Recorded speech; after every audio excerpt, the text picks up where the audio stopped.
The air feels different here. It doesn't have the constant churn of movement that you're used to. No faint electric buzz from distant wires. No distant hum of a highway. Instead, there is a deep stillness to it, like the air itself has been resting overnight, and is only now deciding to move again. When it does, it drifts lazily through the open gap in the wooden door, bringing with it the faint scent of damp hay, earth, and something faintly sweet. Perhaps wildflowers growing somewhere beyond the fields. The bed you have just left behind is not much more than a wooden frame and a straw-filled sack, but its rough familiarity feels oddly grounding. The straw has shifted over time, leaving soft hollows where bodies have rested before, and lumps where it has clumped together. You think briefly about the work that must go into even this humble piece of furniture, the weaving of rope for the bed base, the shaping of the wood with hand tools, the gathering and drying of straw, and the seasonal need to replace it before insects or dampness ruin it entirely. Your feet find the packed dirt of the floor, its surface uneven and cool.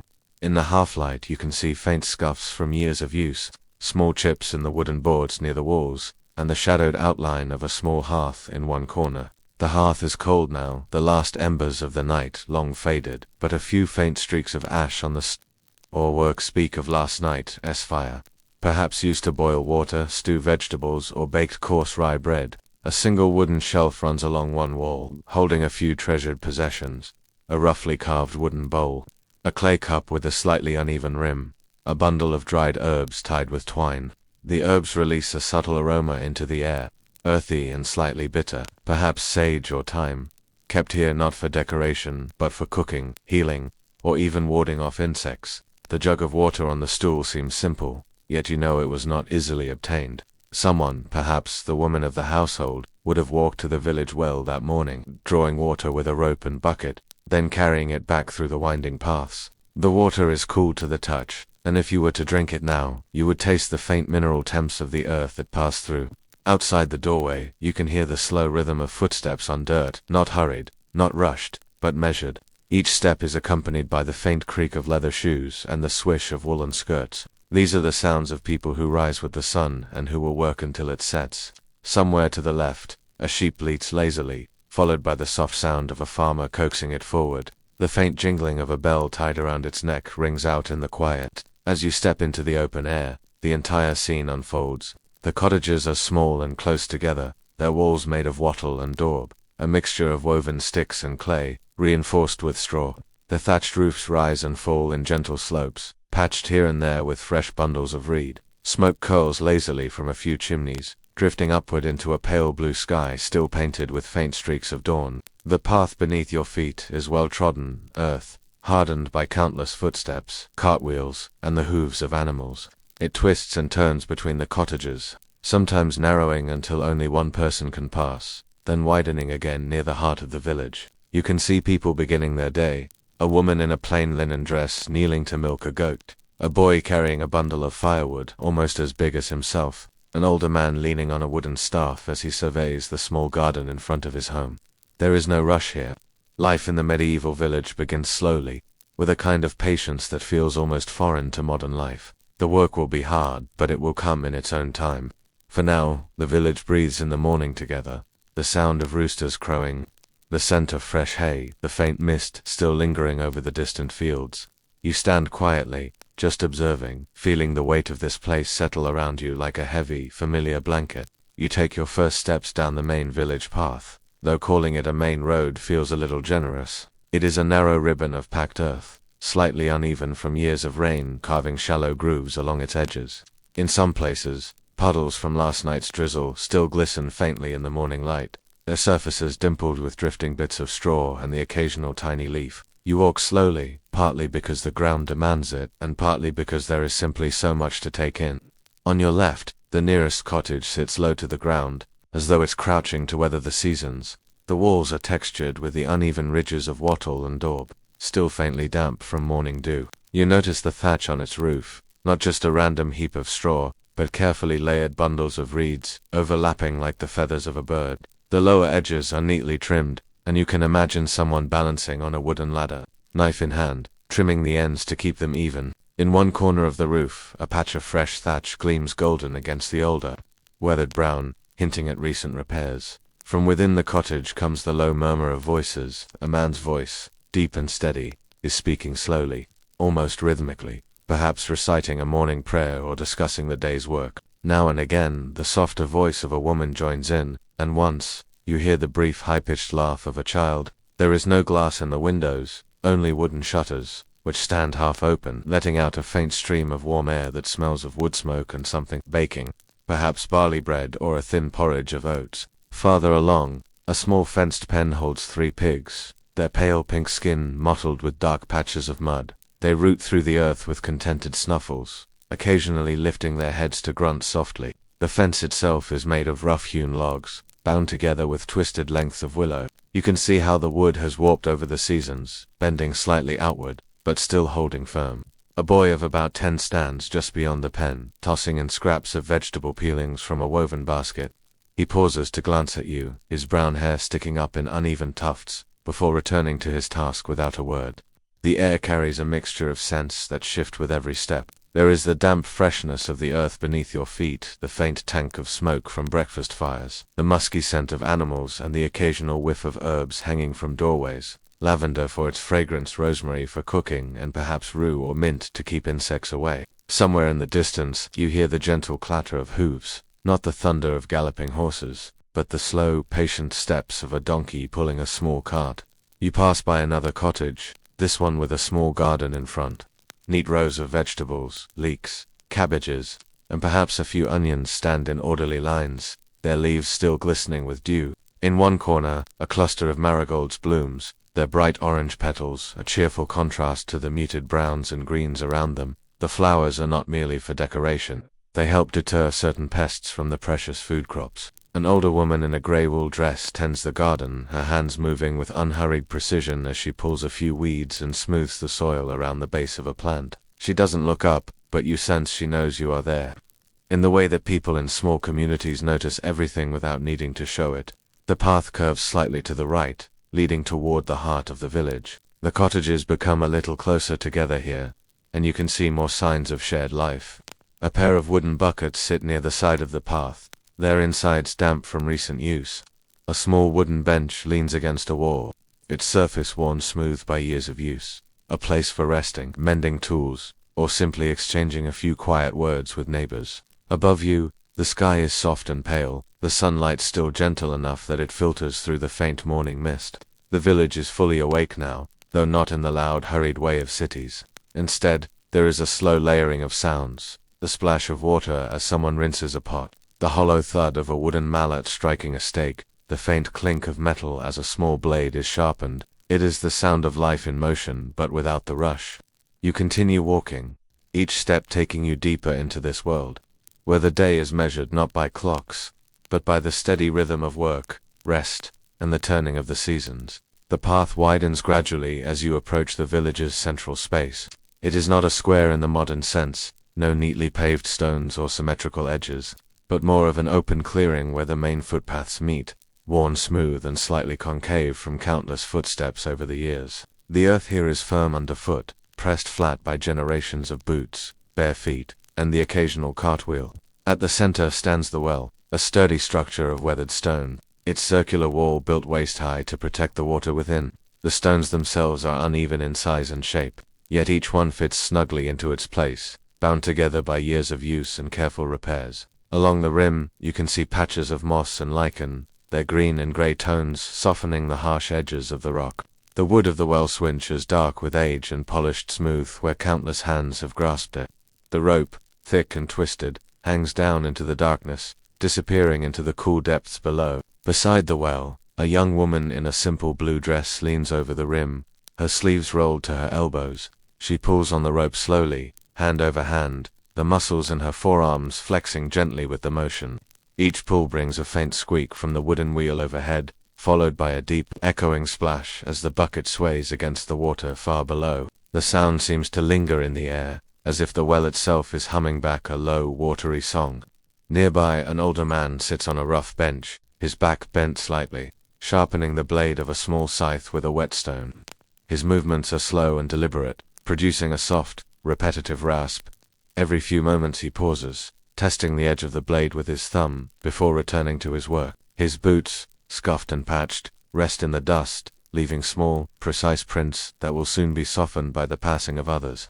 Around the square, several cottages open directly onto this space, their doors propped wide to let in the morning light. You catch glimpses of interior shadows, a table with a single candle stub, a clay jug sitting beside a loaf of bread, the edge of a wooden bed frame with a woolen blanket folded neatly upon it. Outside one doorway, a woman kneels on the ground, her hands deep in a shallow wooden tub of soapy water. She scrubs a tunic vigorously, the froth clinging to her fingers, before wringing it out with a twist that sends droplets scattering into the dust. She glances up briefly as you pass, offering the faintest of nods, then returns to her work without hurry. To one side of the square, a small cluster of children are engaged in a game. They've arranged a row of smooth stones in the dirt, taking turns tossing a smaller pebble to knock them over. Their laughter rises in quick bursts, but even this has a softness to it, muted by the open air. One boy pauses to chase after a chicken that has wandered too close, his bare feet kicking up little puffs of dust as he runs. The chicken, unimpressed, flutters just out of reach before settling back to peck at the ground. The air here is fresher, touched by the scent of damp stone from the well and the faint sweetness of hay drifting in from the surrounding fields. A breeze moves gently across the square, carrying with it a few stray wisps of smoke from distant hearths. Above, the clouds have begun to thin, letting through longer fingers of sunlight that warm your face and make the shadows stretch lazily toward the edges of the clearing. On the far side of the square, you notice a wooden notice board. It's little more than a plank nailed to two upright posts, but several scraps of parchment are pinned to it with small wooden pegs. The writing is careful but uneven, likely done by the village scribe or perhaps the priest. Announcements of upcoming feast days, a note about a missing goat, and a short list of goods available for trade. You imagine villagers pausing here, scanning the notices with mild interest before moving on, their lives flowing at a pace untroubled by urgency. Standing in the square, you feel a quiet sense of connection to the life of this place. It is not bustling in the way of markets or cities, yet it is alive. Every sound, every movement, every small task contributing to the steady heartbeat of the village. The well will draw people here again and again throughout the day, as it has for as long as anyone can remember. From the village square, one of the wider dirt tracks slopes gently toward the edge of the settlement, where the houses give way to a larger, sturdier building. It stands apart from the cottages, not out of pride, but because of its purpose. Even from a distance you can sense the difference. The faint scent of metal in the air, the low, irregular clang that breaks the stillness every few moments, and the darkened timbers that tell of years of smoke and heat. The forge is a simple structure, yet solid, with thick wooden beams supporting a roof of overlapping wooden shingles. The walls are half open in places, allowing the air to flow through and carry away the heat. On the ground nearby lies a scatter of stones, each one blackened with soot, marking where bits of ash and sparks have landed over the years.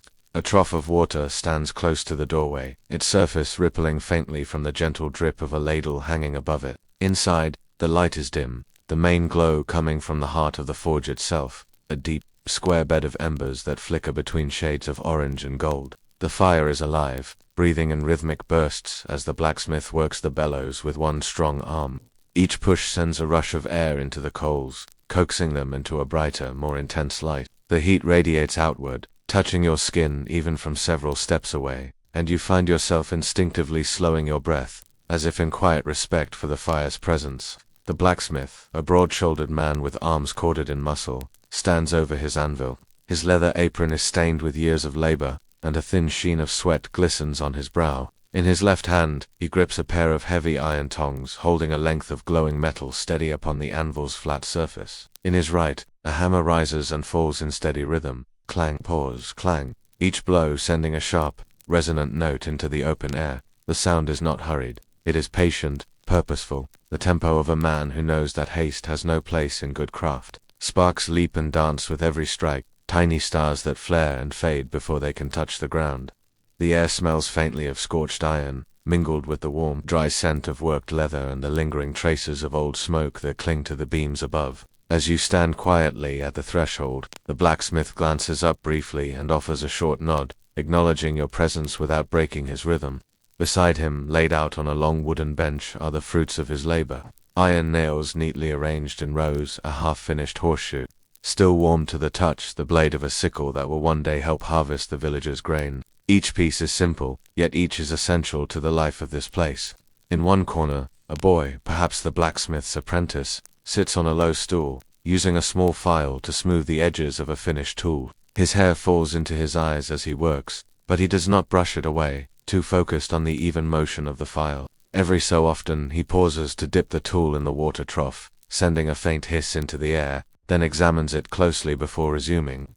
You notice the way the forge seems to have its own rhythm, a heartbeat of sorts. The roar of the fire, the sigh of the bellows, the ring of the hammer, the gentle hiss of water on hot metal. It is a music without melody, yet deeply grounding, as though it has been playing here for centuries. Outside the open wall, you catch a glimpse of the village's small herd of oxen being led past, their heavy hooves thudding softly on the packed dirt. The blacksmith's gaze follows them for a moment, perhaps measuring in his mind when he will next be called to shoe them before he turns back to his work. The air here is warm, steady, and full of purpose. You linger a while longer, feeling the slow, deliberate pace of the blacksmith's craft settle into your own breathing, before you step back into the sunlight and continue down the path. From the blacksmith's forge, a well-trodden path curves gently toward the edge of the settlement, where the last cottages seem to exhale their smoke into the open countryside. The earth here changes underfoot. The compacted dirt of the village gives way to a softer, looser soil, scattered with bits of straw and the occasional hoofprint. As you walk, the air opens up around you. The close, clustered walls of the village recede, and the horizon stretches into rolling farmland, where the patchwork of human effort meets the sky. The fields are not vast in the way of later centuries' industrial farms. They are intimate, shaped by generations of hands and seasons. Some are edged by low, dry stone walls, their gray shapes warm in the sunlight, each stone placed there by someone long gone. Others are bordered by woven willow fences, their branches still showing faint green shoots. Beyond them, the earth itself lies in a deep brown expanse, newly turned by the plow, or in a golden tangle where grain has been left to dry before the harvest. A group of villagers works in one of the nearer plots, moving with a slow, methodical pace that seems to match the steady beat of their own breathing. They are bent at the waist, their backs curved in that familiar arc born of long days in the fields. A man drives a simple wooden plow, its blade cutting a shallow furrow as it is pulled forward by a pair of oxen. The animals move without hurry, their broad, patient faces framed by the yoke resting on their shoulders. Each step presses their heavy hooves deep into the soft earth, leaving prints that will soon vanish under new soil. Nearby, two women kneel in the rows, their skirts tucked up to keep the hems from dragging in the damp ground. They are planting small seeds, dropped into shallow holes made by their fingers, then covered with a gentle press of the palm. One hums under her breath,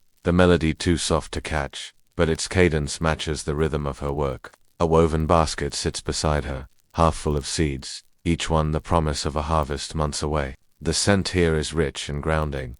The dark smell of freshly turned soil, the faint sweetness of cut hay drying on the wind and carried faintly from the hedgerow, the sharp green tank of nettles and wild herbs. Overhead, a skylark hangs in the sky, its song a thin, high ribbon of sound that winds and unwinds above the steady murmur of work. You stop to watch as an older man, his hair the color of winter frost, slowly mends a section of the willow fence. His hands are gnarled and strong, the fingers moving with an unhurried precision as he weaves the flexible branches into the existing lattice. Each motion seems to have been made thousands of times before, and he works without glancing down, his eyes instead sweeping across the field as though checking for the smallest detail out of place.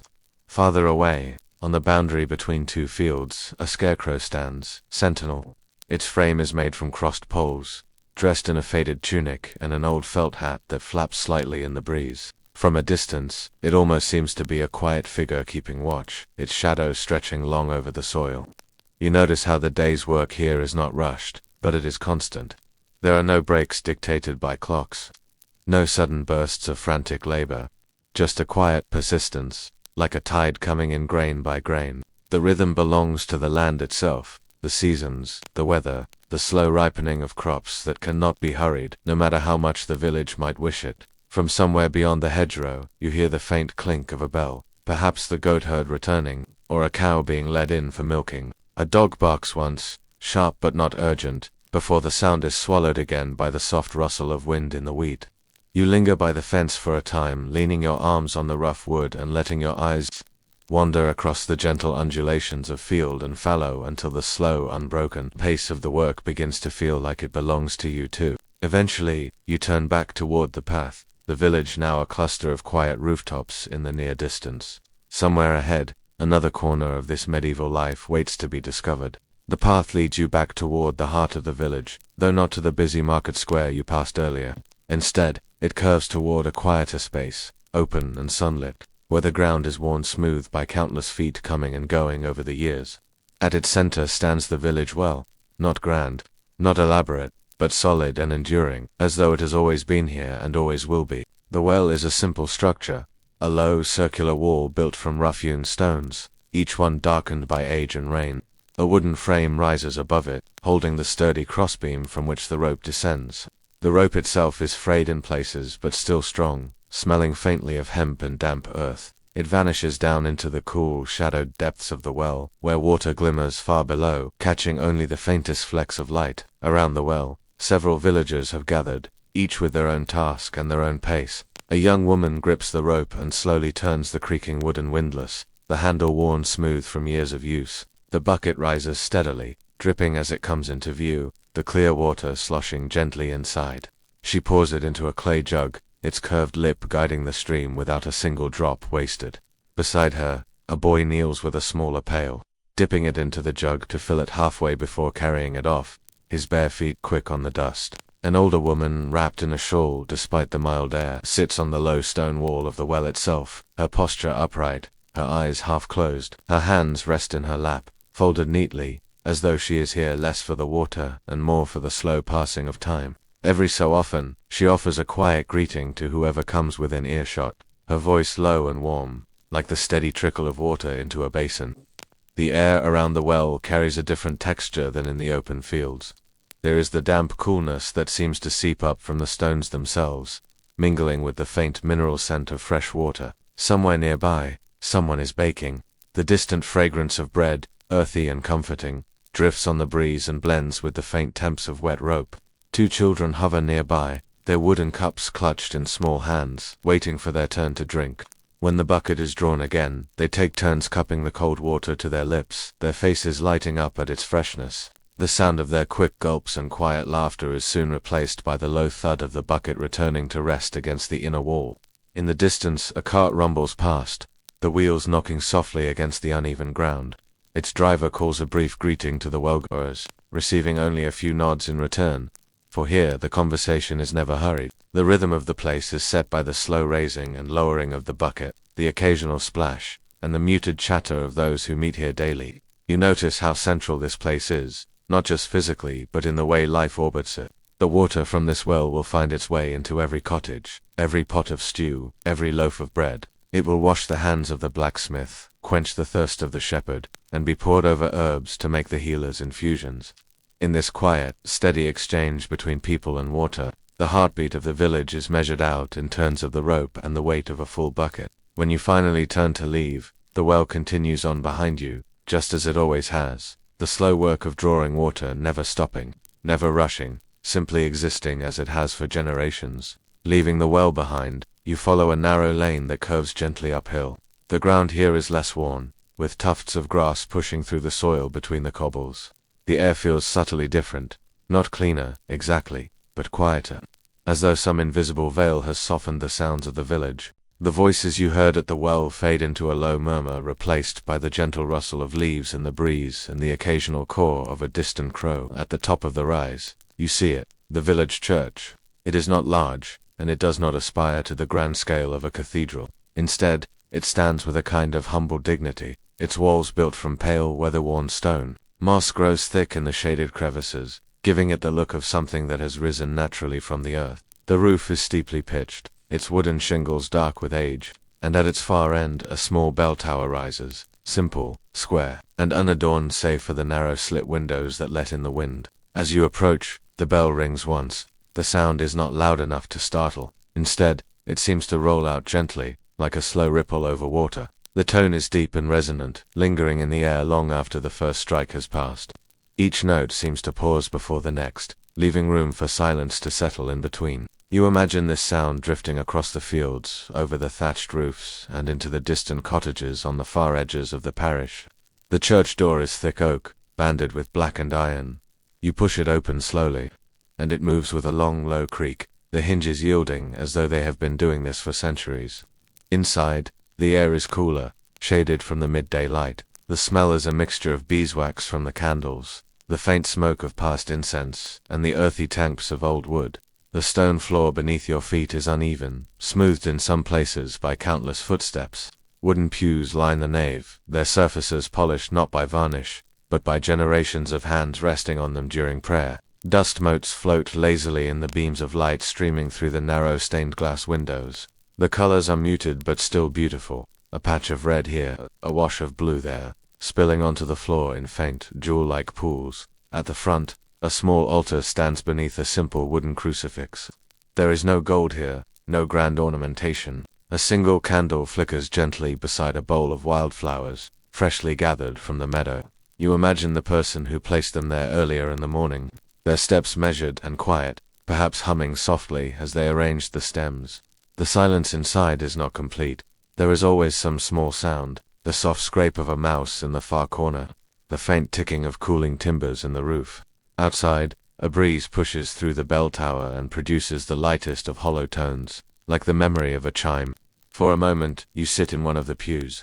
Your hands rest on the smooth wood, and you take in the space at the slow pace the place itself seems to demand. This is not a room meant for haste. It holds time differently, stretching each moment until it feels long enough to notice the way the air changes between breaths. When you step outside again, the light seems warmer, the colors richer. The bell tolls once more, just a single, lingering note, as though marking the passage of another hour in the life of the village. From the churchyard you take a winding path that slopes gently downwards toward a cluster of small, squat buildings near the edge of the main lane. The air here changes again, taking on a faint metallic temps that you notice before you even see the source.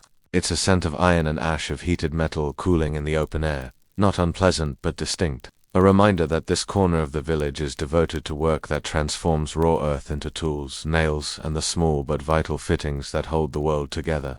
The forge itself is a dark, sturdy building. Its walls are built of rough timber, but its roof has a patchwork of both wood and slate.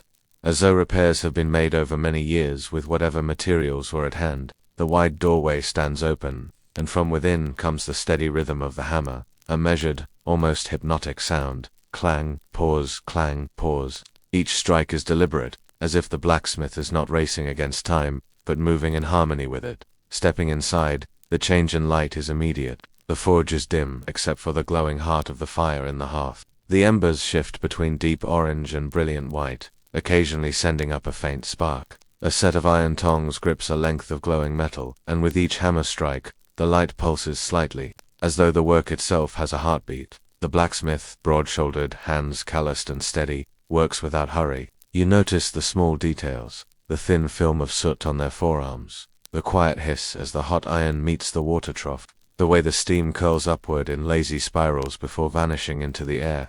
Around the room, finished pieces hang neatly on pegs or lean against the walls, horseshoes, small knives, hinges for doors, even a few farming tools awaiting collection. There's no rush here, only the deep patience of someone who knows that the craft cannot be forced. Each object takes as long as it needs to take.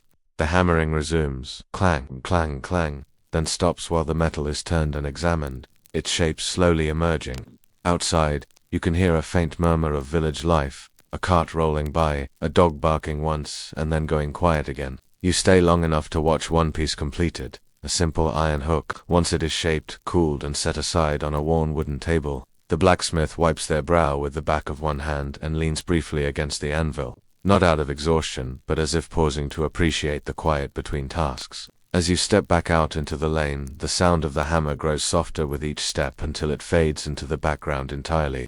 What remains is the sense of rhythm it left behind, still echoing faintly in your mind, like the slow beat of a drum in a dream. You leave the quiet pulse of the blacksmith's forge behind and follow the main lane as it widens into the village green, a broad, open patch of grass that serves as the heart of the settlement. It is neither perfectly flat nor perfectly kept, but it holds a charm that comes from years of steady use rather than careful planning. Small tufts of grass push up in uneven clumps. The earth here has been pressed down by countless footsteps, cartwheels, and the occasional gathering of the villagers for fairs or feasts. At this moment, the green is peaceful. A few hens scratch lazily at the ground near a sun-warmed bench. occasionally tilting their heads as though listening to something far away. Beyond them, a single child is rolling a small wooden hoop, chasing it in a slow arc before letting it tumble to a stop. The air smells faintly of crushed grass, mingled with the subtle smoke from distant chimneys. Around the edges of the green, cottages stand in quiet rows, their thatched roofs sloping gently, casting soft shadows across their doorways. You notice how each doorway has its own touch. A broom leaned neatly against one wall, a clay jug catching the sunlight, or a cluster of drying herbs tied with twine. This is not a place of haste. The rhythm of the green is set by the pace of the seasons rather than the rush of hours. In spring, the grass grows thick and lush, dotted with daisies and small yellow flowers whose names you might not know. In summer, it turns a richer green, warm underfoot, and the air hums gently with the sound of bees moving from blossom to blossom. Autumn brings the soft rustle of fallen leaves, their brittle edges catching in the folds of skirts or the corners of benches. And in winter, frost curls across each blade of grass, sparkling faintly in the pale light before melting into a soft dampness beneath boots. As you walk slowly around the perimeter, your feet find the subtle hollows in the earth, dips where rainwater collects in wet weather, shallow rises where the grass grows shorter from years of being trampled. You pause beside the village well, set off to one side of the green. Its wooden frame creaks faintly as a bucket is lowered, the rope sliding in a gentle, measured rhythm until the distant splash below signals its arrival. The crank turns again, slower this time, the weight of the water making the motion more deliberate. From where you stand, the green stretches out like a living memory of the village itself, a space that has seen joy and sorrow work and rest yet continues. Its quiet existence with a patience older than anyone who walks across it now. You breathe in deeply, the stillness settling over you like a blanket, and for a moment, it feels as though time has slowed to match the unhurried pulse of the land. The daylight is beginning to thin, its golden warmth melting slowly into the cool blue-gray of approaching dusk. You make your way toward one of the cottages bordering the green, its thatched roof outlined softly against the fading sky. The air carries the faint, comforting smell of wood smoke, drifting lazily from the chimney in pale curls. Stepping inside, you are greeted by a room that feels like the heart of the home. The flicker of firelight spills across the walls, touching the worn wooden beams overhead with a gentle amber glow. A hearth dominates the far side of the room, its stones darkened with years of use, its opening cradling a small, steady fire that pops softly now and then as a log shifts. The heat is not overwhelming. It is the kind that seeps slowly into your bones, spreading warmth with a patient hand. A sturdy oak table stands in the center of the room, its surface smoothed by countless meals, conversations, and quiet moments. Upon it, a simple meal is laid out, a loaf of coarse, brown bread, a clay bowl of stew steaming faintly, and a wedge of pale cheese resting on a wooden board. You notice how everything here seems designed for use rather than display, yet there is beauty in its simplicity. The way the bread crust cracks gently when cut, the earthy aroma rising from the stew, the faint sheen of the cheese under the firelight. In one corner, a spinning wheel sits idle for the evening, a tuft of unspun wool still clinging to the distaff. Nearby, a small stool holds a basket of mending, a worn shirt folded neatly over the edge, its frayed cuff waiting for a careful stitch. On the other side of the hearth, a bench is cushioned by a woolen blanket, its weave uneven but warm. The blanket smells faintly of lanolin and wood smoke, a scent that somehow feels like belonging. Outside, the village has quieted. The last of the chickens are settling into their coop. A dog barks once in the distance, then falls silent. From somewhere beyond the green, you catch the slow toll of a church bell, marking the end of the day. The sound seems to linger in the air, mingling with the crackle of the fire and the soft hum of the cooling evening. You settle into the bench, feeling the gentle give of the wood beneath you, and watch the flames shift and dance. Their light casts long shadows across the floor, shadows that move as though they, too, are settling down for the night. The air inside is calm, carrying only the faintest sounds, the scrape of a spoon against a bowl, the low murmur of a voice from another room, the whisper of wind against the walls. Here, in the stillness of the hearthside, the world outside seems to fade into the background. There is no rush, no demand, only the quiet comfort of warmth, food, and the steady rhythm of a life lived close to the land. The fire in the cottage has burned low, and the room now glows with the softer, gentler light of embers. You step outside into the evening, greeted by the cool hush of night settling over the medieval village. The air feels fresh and slightly damp, carrying the faint scent of earth, wood smoke, and distant fields. Above, the sky has deepened into a velvety indigo, sprinkled with a quiet sparkle of stars. The moon hangs low, pale and steady, casting a gentle silver sheen across the rooftops. The village green is nearly empty now. The shadows of the thatched cottages stretch long and still, their outlines softened by the dim light. In the distance, the faint trickle of the brook can be heard, its rhythm constant and soothing, mingling with the occasional rustle of wind through the hedgerows. Lanterns flicker in a few windows, casting golden pools of light on the ground outside. Each home is quiet, but from time to time a faint sound escapes, the muffled laughter of a family sharing a final moment before sleep, or the low murmur of a voice telling a story to a child. Somewhere nearby, the faint, rhythmic creak of a wooden shutter sways gently in the breeze. You walk along the worn dirt path that winds between the cottages. Underfoot, the earth is firm yet uneven, with small stones catching the moonlight here and there. Your footsteps seem louder in the stillness, so you slow your pace, allowing the tranquility of the night to guide you. The livestock are settled for the evening. In the small fenced paddock, the sheep rest in a huddled cluster, their woolly forms rising and falling with slow, steady breaths. A lone chicken clucks softly in its sleep from within the wooden coop. The old barn stands dark and quiet, its weathered timbers sighing faintly as the night air moves through the gaps. Farther along, the church stands as a silent guardian over the village. Its simple stone walls, pale in the moonlight, give it an almost timeless presence. The bell, which earlier marked the evening's arrival, now rests still in its tower. The small graveyard behind the church is quiet, the simple wooden markers leaning slightly in the soft earth, surrounded by long grass that sways gently in the wind. You pause for a moment, taking in the stillness, the kind of stillness that is almost tangible, where each sound, no matter how small, feels like it belongs to a larger rhythm. The distant hoot of an owl, the faint ripple of water, the creak of wood, all of it feels like part of the same quiet song the village sings at night.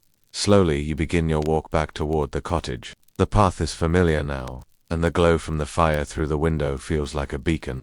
In the cool night air, your breath forms faint clouds that drift away into the darkness. You feel the calm of the night settling into you, the sense that here, time does not rush, it simply flows, unhurried and constant. By the time you reach the door, the sounds of the village have faded into a soft backdrop. You step inside once more, and the warmth from the hearth greets you like an old friend. Outside, the moon continues its slow journey across the sky, watching over the village until morning. The small cottage is quiet now. The only sound, the faint and steady crackle of the fire as it burns low in the hearth. The rushlights, simple reeds dipped in tallow, flicker softly in their holders, casting gentle shadows that sway across the walls. You can almost hear the house itself settling into the night, the wooden beams giving an occasional, gentle groan as they adjust to the cooling air. Your sleeping space is modest but warm. The bed is not the high, soft mattress of later centuries, but a simple wooden frame. Its rope supports, pulled tight and covered with a layer of straw. On top a thin mattress has been laid, stuffed with wool or more straw, and covered in coarse linen. A wool blanket lies folded at the foot, its texture rough but comforting. If you were a farmer's family, the sleeping arrangements would be close. Perhaps you would share this bed with your spouse, and the children would sleep nearby, either on a second bed or a padded bench.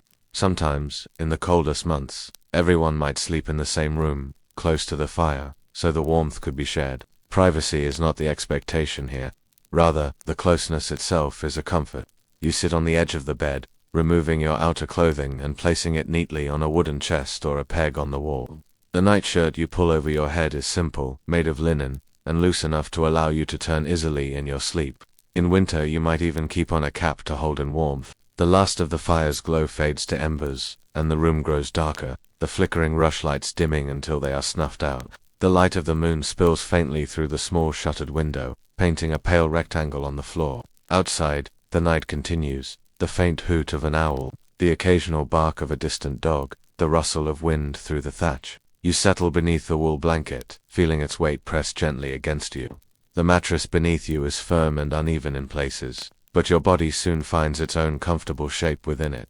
Your head rests on a pillow stuffed with feathers or wool, and as your breathing slows, you notice how the world outside seems to fade into a soft, almost dreamlike hum. Before sleep, it is common to say a prayer, giving thanks for the day and asking for protection through the night. In the dark, these words feel quieter, more intimate, spoken almost as a whisper.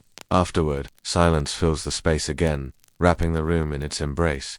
The fire in the hearth gives one last soft crackle, before it settles into a deep, steady glow. The warmth it gives off is enough to keep the chill at bay, though you instinctively pull the blanket a little higher, tucking it beneath your chin.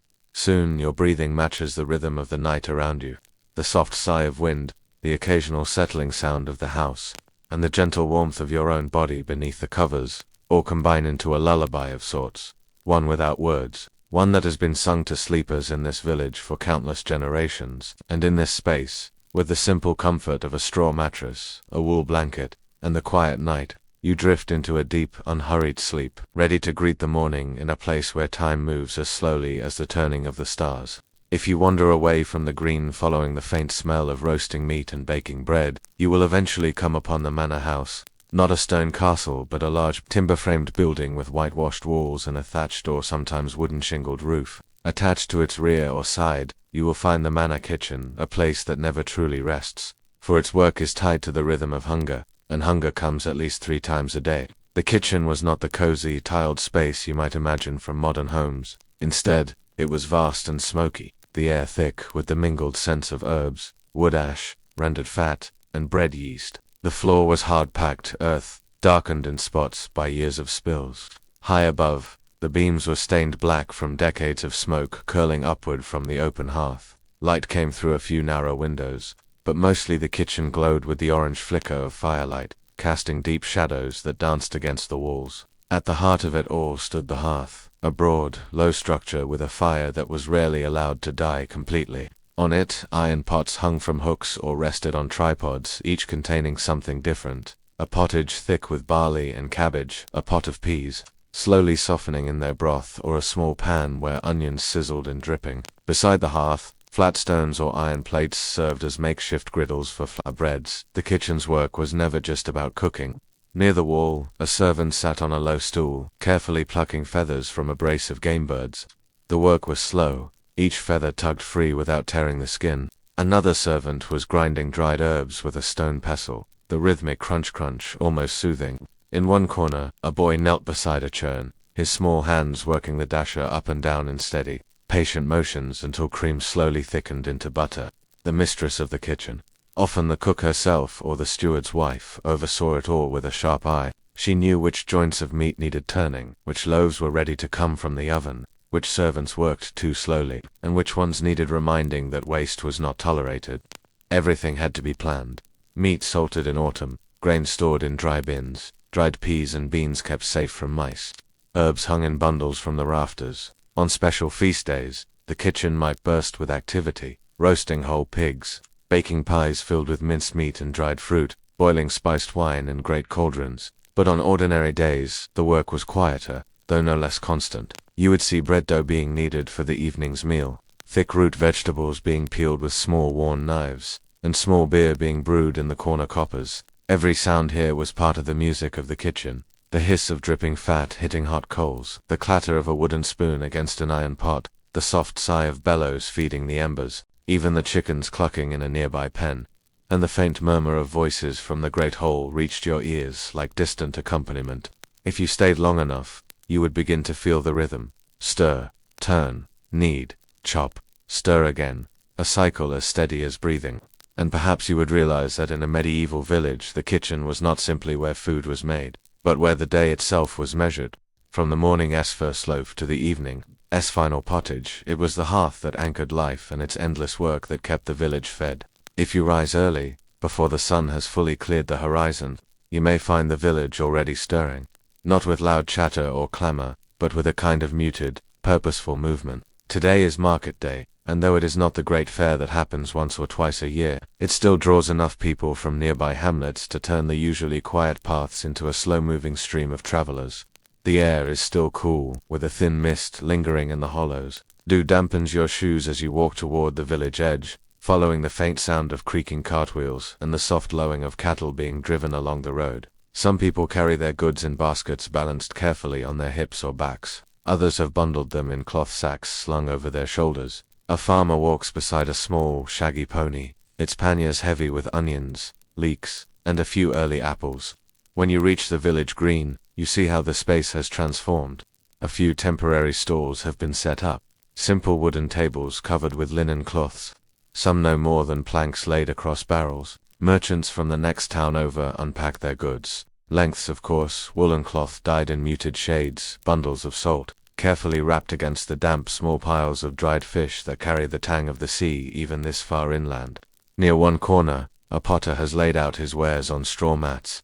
Jugs with wide bellies, shallow bowls, squat jars with cork stoppers. The glaze is uneven, some pieces mottled where the fire licked them in the kiln, but they are sturdy, practical things. Nearby, a tanner offers leather belts, purses, and heavy boots, the smell of cured hide clinging to the air. The villagers move among the stalls without hurry. Coins are few in the countryside. So much of the trading is done in barter. You watch as a woman trades a basket of eggs and a small round of goat's cheese for a length of cloth to make her son a winter tunic. Another man, with a cart of firewood, negotiates patiently for a small iron cooking pot, the two of them going back and forth until both nod in satisfaction. At the center of the market, an old storyteller has set himself up on a low stool. He is not here to sell anything, but rather to earn a few pennies or scraps by reciting tales, some about saints and miracles, others about far-off lands few have ever seen. The younger children gather around him, sitting cross-legged in the grass, while their mothers keep half an eye on them and half on the haggling at hand. The smells of the market mingle, fresh-cut wood, damp wool, the faint spice from a traveling merchant's pouch of cinnamon, and the ever-present smoke drifting from the nearby bakehouse, where bread is being sold to those who do not have ovens of their own. The slow pace means there is time to linger at each stall, to touch the goods, to weigh a decision, and though this may seem like nothing more than a sleepy morning of quiet trade, it is in truth one of the few moments when the wider world brushes against the edges of the village, when news, goods and stories flow in, however briefly, before the week settles back into its familiar rhythm of work. When the market's soft murmur fades and the stalls begin to pack away, the village life folds itself back into its daily rhythm. For most, that rhythm is set by the land. And so, just as the morning mist has fully burned away, you find yourself walking with a small group of villagers toward the open fields beyond the last row of cottages. The road turns to a narrow track, edged with hedgerows and the occasional wild rose tangled among the leaves. Birds flit between branches, the air carrying the smell of damp soil and crushed grass. The fields are not fenced in the way you might imagine modern farms to be. They are part of the great open field system, a vast stretch of land divided into long, narrow strips. Each family tends several strips scattered among the others, an arrangement that ensures no one household has all the best or worst soil. At first glance, the work seems simple, stooping to pull weeds, guiding the slow plod of an ox-drawn plow, sowing seed from a sack slung over one shoulder, but there is a rhythm and an unspoken knowledge to it, learned not from books but from seasons upon seasons of doing the same tasks at the same times of year. The soil must be turned at the right depth, the weeds must be removed without uprooting the tender shoots, the seed must be scattered evenly, so no patch grows thin, while another grows too crowded. You walk past one strip where a woman is carefully cutting tall stalks of rye with a hand sickle. She binds them into small sheaves, laying them in neat rows to dry before they are gathered. The sun is warm on her back, but her sleeves are long and her head covered with a linen coif, both for modesty and protection. Nearby, two boys chase away a pair of rooks that have landed, their black feathers flashing in the light as they flap indignantly into the air. The oxen work slowly, their heavy hooves pressing deep prints into the earth. The plowman speaks to them in a low, steady tone, not words meant for conversation, but short sounds and syllables they have come to understand as direction and encouragement. Every so often the plow catches on a stone or root, and there is a pause as the man works it free, wiping his brow with the back of his sleeve before setting the blade back into the soil. At midday there is a break. The workers sit on the edges of the field, pulling out small bundles of food wrapped in cloth, a hunk of coarse bread, a wedge of hard cheese, perhaps an onion or a handful of dried peas to chew on. They talk in low voices about the weather, about the next holy day, about a neighbor's new baby or the health of someone's aging father. The sound is gentle and unhurried, with long pauses where they simply listen to the wind moving through the grain. When the break is over, the work resumes, and the afternoon stretches long. The sun tilts westward, shadows lengthen, and the air cools. You notice how the light changes, casting the furrows in sharp relief, the ridges catching the last brightness while the troughs turn a deeper brown. By the time the tools are set aside and the oxen led back toward the village, the sky is washed in gold and rose. There is a quiet satisfaction in returning home with the day's work done, not the elation of something extraordinary, but the contentment of keeping the cycle in motion, as countless others have done before. The soil has been turned, the seed sown, and in that slow, steady work, the village's survival has been tended for another day. By the time you follow the last of the field workers back into the village, the air has taken on the cool softness of early evening. The sun hovers low, spilling a hazy light over thatched rooftops and making the thin curls of chimney smoke glow against the sky. You pass through the narrow lanes, the packed earth beneath your feet still warm from the day. Though the shadows stretch long and cool, a dog trots by, tail wagging lazily, before settling near the entrance of a cottage where its master is stacking freshly cut kindling. The scent of burning wood drifts toward you, that faintly sweet, resin-rich smell that always seems to mean home. And soon enough, you are stepping through the low doorway of a timber-framed dwelling, ducking your head so as not to strike the crossbeam. Inside, the room is dim, the only light coming from a small fire in the central hearth. It flickers and snaps, sending a warm orange glow across the beaten earth floor and the rough wooden table pushed to one side. The air is thick with the mingled aromas of smoke, simmering broth, and the faint musk of dried herbs hanging from the rafters. The family moves with quiet purpose. One person tends the fire, nudging the embers with an iron poker, while another ladles stew from a blackened pot suspended over the flames. The stew is simple: barley, a few root vegetables, perhaps a shred or two of salted pork for flavor, but the smell is rich and comforting. Beside the hearth, a small pile of flat, round loaves waits, baked earlier in the communal oven and now slightly hard on the outside but still soft within. In one corner of the room, a bench is covered with a woolen blanket, worn smooth by years of use. A child sits there, threading coarse yarn through a wooden shuttle, while an older sibling repairs a tear in a linen tunic by the fading light. Their hands move automatically, the motions practiced and steady, even as their eyes grow heavy with the slow rhythm of the work. The talk is soft, almost absent-minded. Someone mentions the weather, whether tomorrow will bring rain or sun. Another speaks of a rumor heard in the market about a distant fair, while yet another recalls an old story, half forgotten, about a fox that outwitted a farmer. No one rushes to finish, and silences come often, filled by the quiet crackle of the fire. When the meal is ready, bowls are passed around.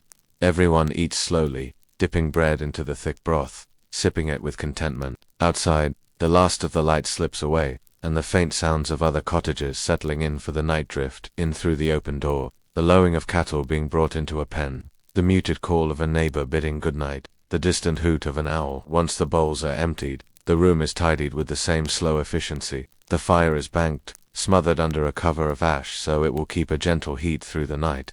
The table is pushed back against the wall. Blankets are laid out thick, if a bit scratchy, across the bench, the floor, and a narrow loft above, reached by a simple wooden ladder. One by one, the family settles down, the day's labor behind them and tomorrow's already waiting. Outside, the village is wrapped in stillness, and above, the stars prick through the dark sky like small, steady fires. Inside, the last sounds fade, the sigh of the wind, the shifting of blankets, until all that remains is the quiet breathing of those asleep, safe within walls that have sheltered countless nights before. The first pale light of morning slips across the horizon long before the village stirs. The air is cool, still damp with a trace of night's chill, and carries the faint smell of dew settling on grass and thatch. Somewhere beyond the hedgerows, a rooster crows, his voice stretching across the quiet fields like a long, lazy announcement that the day has begun. You rise slowly from your blanket, careful not to disturb those still asleep, and step outside into the hushed lane. The cottages are silent, their shutters still closed. Only the faintest wisps of smoke drift from a chimney or two, the earliest risers already tending to their morning fires. The village church stands at the far end of the main path, its stone walls mottled with age and weather. Unlike the timber and thatch of the homes, the church's sturdy walls feel almost eternal, as though they've stood here forever and will remain long after these cottages have crumbled. Its small, narrow windows are still dark, but a faint light glimmers from within, where someone has already lit the altar candles. The path to the church is worn smooth by countless feet, and as you walk, you notice how the morning light paints the stones in gentle shades of gold and gray. Along the way, you pass the small graveyard, where crooked wooden crosses and lichen-covered stones lean slightly, each marking a life lived and gone. The grass here is long in places, dotted with small white flowers that have opened to greet the sun. Inside the church, the air is cooler than outside, and carries a mixture of scents: old wood, cold stone, beeswax, and the faint trace of incense from the last service. The wooden pews are plain, their surfaces polished smooth not by design, but by generations of hands resting on them and bodies shifting during long sermons. Near the front, the altar gleams softly in the candlelight. Simple embroidered cloths cover it, and above hangs a wooden cross, worn but carefully kept. A single small window behind the altar lets in the first touch of sunlight, casting a slant of gold across the stone floor. The village priest moves slowly between tasks, adjusting the altar cloth, checking the candle wicks, murmuring prayers under his breath. His robes are plain, patched in places, but clean and carefully tended. In this small community, he is not a distant figure of authority, but a familiar presence who knows the names, stories, and struggles of everyone here. One by one, a few early villagers arrive. They walk quietly, dipping their fingers into the stone basin of water at the entrance, tracing the sign of the cross over themselves before taking a seat. Their clothes smell faintly of the morning hearth smoke, and their boots leave faint marks of damp earth on the floor. They sit in silence, each with their own thoughts, some perhaps praying for a good harvest, others for health, others simply enjoying the peace before the demands of the day begin. The priest's voice rises gently, carrying through the stillness without echo. His words are slow, deliberate. In the Latin tongue, a language few here understand completely, yet its sound is familiar, comforting in its repetition. Outside, the soft cooing of doves in the eaves mingles with his voice, and somewhere in the distance a bell tolls, each chime spreading slowly over the fields. When the brief service concludes, the villagers leave quietly, exchanging a few hushed words at the doorway before heading to their tasks. Some make their way to the fields, others return to light their home fires, and a few linger near the graveyard, pausing at certain stones before moving on. The church grows still again, the candles flickering in the lingering morning light, the smell of wax and incense holding steady in the cool air. Soon it will open its doors again for the midday prayers, but for now, it stands in gentle watch over the village, a silent, steadfast presence as life resumes its slow, steady rhythm outside. The faint sound of wheels creaking over uneven ground reaches you before the village square comes into view. It is market day, a quiet but important rhythm in the life of the community. And though the hour is still early, the space is already beginning to change. The square itself is nothing more than a widened patch of earth between the church and the main road. Yet today it feels transformed. Wooden carts are being carefully maneuvered into place, their iron-rimmed wheels crunching over stones and dirt. Some are piled high with sacks of grain tied tightly at the neck. Others are laden with vegetables still damp from the morning harvest. Carrots with earth clinging to their roots, cabbages with dew-beaded leaves, baskets of onions stacked neatly. A woman in a woolen shawl arranges small clay pots on a folded piece of cloth spread over a table. Each pot is slightly different, some squat and round, others tall and narrow, their glaze uneven but warm in color. A young boy beside her picks stray bits of straw from the baskets they brought, setting them aside in a careful pile. Across the square, a man unrolls a length of rough-spun cloth, dyed in faded shades of blue and green. He smooths the fabric with the flat of his hand, inspecting it for loose threads, before folding it again and arranging it so passers-by will notice the brighter hues. Nearby, another vendor leans over a barrel to ladle water into a small trough for his 2 tethered goats, their gentle bleats adding to the soft hum of the morning. The smells in the air shift constantly. The tang of freshly cut herbs from one stall mingles with the yeasty aroma of bread from another. A baker, sleeves rolled to the elbows, lifts round loaves from a basket, placing them in a neat row on the table. The crusts are a deep brown, the kind that will crackle softly when broken, and the smell draws more than one villager to pause and inhale appreciatively. There is no rush. Market day moves at a pace shaped by conversation and habit. A man stops to talk with the potter, turning one of her small jugs in his hand as they exchange slow words about its size, the way it pours, the time it might last. A pair of women lean toward each other, discussing the price of eggs, their voices low but tinged with gentle laughter at some remembered story. Children wander between the carts, occasionally stooping to examine a dropped coin or a particularly smooth stone. A small group gathers near the traveling merchant's wagon, its wooden sides painted in faded patterns that hint at brighter days. From under the awning he produces objects unfamiliar to the village, a small brass bell that rings clear and high, a strip of patterned cloth from far-off lands, a small wooden box that opens to reveal an unexpected mirrored surface inside. The villagers murmur at the novelty, running their fingers lightly over the strange materials. As the sun rises higher, its warmth settles over the square, softening the morning's chill. The church bell rings faintly in the distance, marking the late morning hour. The sounds of the market grow a little fuller. The clink of coins, the rustle of grain sacks being shifted, the soft thump of a loaf being wrapped in cloth. And then, almost imperceptibly, the pace begins to slow again. By mid-afternoon, many of the goods have been traded or sold. A woman carrying a bundle of leeks stops to share a quiet word with the cloth merchant before heading home. The baker sweeps the few remaining crumbs from his table into his hand. The potter wraps her unsold wares in the same careful cloth she unfolded that morning. One by one, the carts begin to roll back down the road, the creak of wheels fading into the distance. The square empties slowly, until only a few stray chickens remain, pecking idly at the ground. The space returns to its everyday stillness, as though the bustle of trade had only been a passing dream. The faint warmth of the day lingers in the air, mingling with the smell of dust and bread, as the village settles back into its quiet rhythm, until the next market day calls it to life again. Leaving the square behind, you follow the narrow dirt path that winds its way past the last thatched cottages, where the gardens give way to open land. The air feels broader here, touched by the faint scent of turned soil and distant greenery. The soundscape shifts too, the chatter of the market replaced by the rhythmic creak of wooden harnesses, the muffled thud of hooves pressing into the earth, and the steady sigh of wind passing over low hills. The fields stretch in irregular shapes, their boundaries marked by low hedges, uneven stone walls, or simple lines of worn wooden posts. Some plots are dark and freshly plowed, furrows running in long neat lines that catch the afternoon light.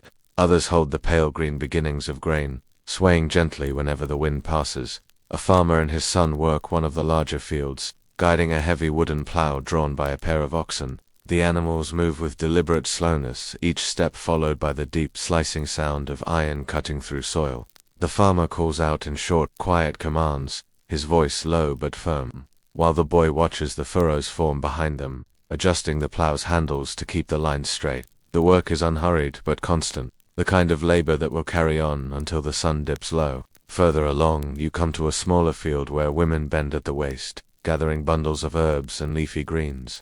They work in a slow, measured rhythm, cut, bundle, tie with twine, place into woven baskets at their feet. A child sits nearby on the grass, idly pulling apart dandelion heads, their bright yellow petals scattering in the breeze. Beyond them, a scarecrow stands watch, a simple frame of crossed sticks dressed in a faded tunic, its head a stuffed sack with no painted face. It leans slightly to one side, yet somehow gives the impression of patient vigilance over the field. The crows seem to know its limits, landing a few yards away to peck at the soil where it offers no threat. In the distance, you see a man carrying a wooden bucket toward the edge of a stream that threads through the farmland. The water glints in the sunlight, moving lazily over rounded stones. He kneels to fill the bucket, dipping it slowly so as not to stir too much sediment, then stands and begins the slow walk back toward a small cluster of fruit trees. Their branches are not yet heavy, but small green shapes hint at the apples and pears that will come with the later seasons. Everywhere, there is a sense of patience, a waiting for growth that cannot be hurried. The fields are not busy in the way the market was. Rather, they hold a quiet, persistent activity, shaped by tasks repeated day after day. A pair of shepherds tend a small flock at the far edge of the farmland, their soft whistles and low murmurs guiding the sheep as they graze. The animals crop the grass close to the earth, moving slowly in loose clusters. One shepherd leans on his staff, watching the sky as if measuring the time until they'll turn back toward the village. The light begins to soften as the afternoon wears on. Long shadows stretch across the furrows, and the air grows cooler. You hear the oxen's slow breathing and the faint ring of a distant hammer from somewhere near the blacksmith's forge. The farmers begin to finish their work, gathering tools, stacking baskets, and calling to one another in voices that carry easily across the open space. The walk back toward the village feels unhurried. Behind you, the fields seem to settle into stillness, the day's labor giving way to the quiet expectation of evening. Somewhere in the distance, a church bell marks the hour, its tone soft but clear against the fading light. The scent of earth lingers on the breeze as the farmland yields once more to the village paths, and you sense that this cycle, tending, waiting, gathering, will repeat with the same gentle persistence tomorrow, and the day after, as it has for countless seasons before.